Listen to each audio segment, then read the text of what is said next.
Olympic ஜோதியை ஏந்திச் சென்ற முதல் ஈழத்தமிழர் என தர்ஷன் செல்வராஜா வரலாறு படைத்துள்ளார். இதுகுறித்து தந்தி தொலைக்காட்சியின் பிரத்யேக செய்தி தொகுப்பு உங்கள் பார்வைக்கு. ஒலிம்பிக் உலகை ஒரு குடையின் கீழ் ஒருங்கிணைக்கும் விளையாட்டு திருவிழா. ஒட்டுமொத்த விளையாட்டு வீரர்களும் சங்கமித்து தங்கள் தனித்திறமைகளை உலகிற்கு வெளிக்கொணரும் உற்சாக நிகழ்வு அது. 4 ஆண்டுகளுக்கு ஒருமுறை நடத்தப்படும் ஒலிம்பிக் போட்டிகள் பிரான்ஸ் தலைநகர் பாரிஸில் வருகின்ற 26ஆம் தேதி தொடங்க உள்ளன. 100 ஆண்டுகளுக்கு பிறகு பிரான்சில் மீண்டும் ஒலிம்பிக் நடைபெற உள்ளது. இதற்காக காதல் நகரமான பாரிஸ் பம்பரமாய் சுழன்று தயாராகியுள்ளது. இத்தகைய சூழலில் ஒலிம்பிக்கின் ஆன்மாவாக கருதப்படும் பாரம்பரியம் மிக்க ஒலிம்பிக் ஜோதி கடல்களை கடந்து, கண்டங்களை கடந்து, மலைகளை கடந்து, சமவெளிகளை கடந்து பல்லாயிர கிலோமீட்டர் பயணத்திற்கு பின் போட்டி நடைபெறும் பாரிஸ் நகரை வந்தடைந்தது. புனிதமான ஒலிம்பிக் ஜோதி குறித்து பாரிஸில் இருந்து தந்தி டிவிக்கு பிரத்யேக தகவல்களை தந்துள்ளார் சுதன்ராஜ்.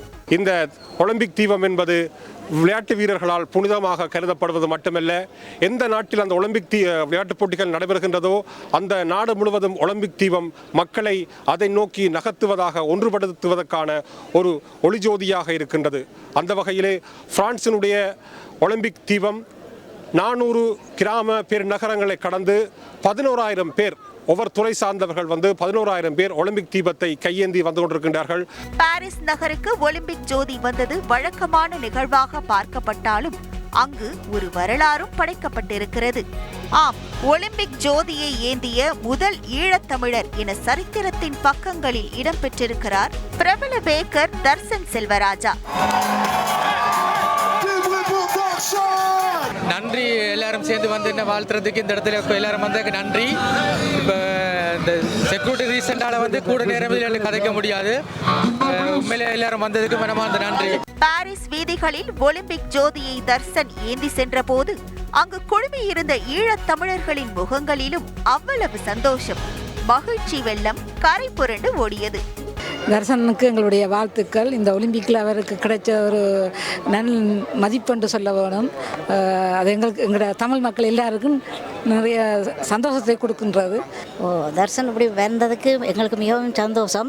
இன்னும் மேலும் மேலும் வர நான் வாழ்த்துகின்றேன். ஈழத்தமிழர்கள் செல்லும் இடமெல்லாம் தங்களுக்கென்று ஒரு முத்திரையை பதிப்பதற்கு அவர்கள் தவறியதில்லை என்பதற்கு ஒரு ஆணித்தரமான ஒரு அடையாளம்தான் திருவாளர் செல்வராஜா தர்ஷன் அவர்களுடைய இந்த மேதகு அவருக்கு வழங்கப்பட்ட கௌரவமும், அவருக்கு இன்று 100 ஆண்டுகளுக்கு பிறகு கிடைத்த இந்த ஒலிம்பிக் போட்டியிலே அவருக்கு அந்த ஒலிம்பிக் தீபத்தை ஏந்தி வருவதற்கான ஒரு சந்தர்ப்பம் வழங்கப்பட்டது. பிரான்ஸ் அரசின் சிறந்த பேக்கருக்கான விருதை கடந்த ஆண்டு வென்ற தர்ஷன் தற்போது ஒலிம்பிக் ஜோதியை ஏந்தி சென்று ஒட்டுமொத்த ஈழத்தமிழர்களின் மீதும் புகழ் வெளிச்சம் பாய்ச்சியுள்ளார்.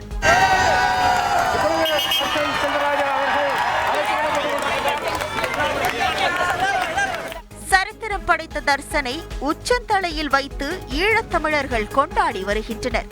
இதுபோன்ற நிகழ்வுகள் தான் கடந்த காலங்களில் ஈழத்தமிழர்கள் அடைந்த காயங்களுக்கு களிப்பு தடவி வருகின்றன.